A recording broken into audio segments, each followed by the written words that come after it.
Hello నమస్తే అండి. Welcome to bangle story. చూసారు కదండి, ఇవాళ మనం బాగా రెడీ అయిపోయి మా బుడ్డోడితో కలిసి మేము ఎక్కడికి వెళ్తున్నామో శ్రీ అష్టలక్ష్మి టెంపుల్ అండి. ఇది చాలా ఫేమస్ టెంపుల్ మేమున్న ఏరియాలో.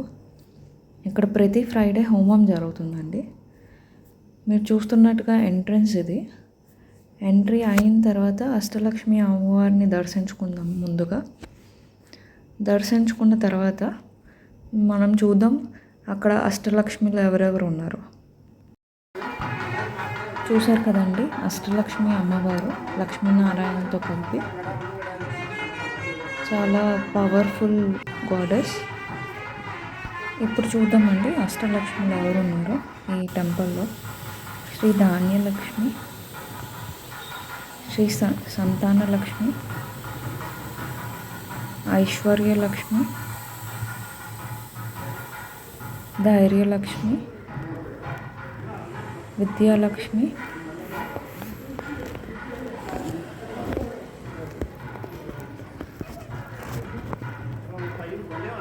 విజయలక్ష్మి, శ్రీ ఆదిలక్ష్మి. ఇక్కడ మీరు చూస్తున్నట్టుగా ప్రతి ఫ్రైడే జనాలు ఎక్కువ వస్తారండి. హోమం జరుగుతుంది.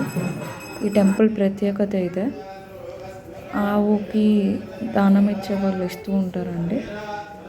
ఇది ప్రతి ఫ్రైడే జరుగుతుందండి. అదే ఈ టెంపుల్ స్పెషాలిటీ.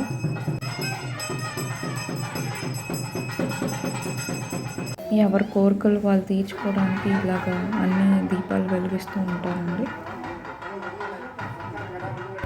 అలాగే ఇక్కడ ప్రతి ఫ్రైడే అన్నదానం కూడా జరుగుతుందండి మధ్యాహ్నం. మీరు చూస్తున్నట్టు ఈ గుడి ప్రాంతంలో ఫుల్ గ్రీనరీ అనేది ఉన్నాయండి, పెద్ద పెద్ద చెట్లు. ఇక్కడ ఎవ్రీ కమ్యూనిటీ ఫంక్షన్ అనేది జరుగుతుందండి. ఇందాక చూపించిన దగ్గరలో చూసేది కదండి, అన్ని పూల చెట్లు, అన్ని రకాల పూల చెట్లు ఉన్నాయండి ఫుల్ గ్రీన్గా. రోడ్ చూస్తే ఎవరూ లేరండి. అమ్మవారి ఆశీస్సులు అందరికీ కలగాలని కోరుకుంటూ సెలవు తీసుకుంటామండి. బాయ్.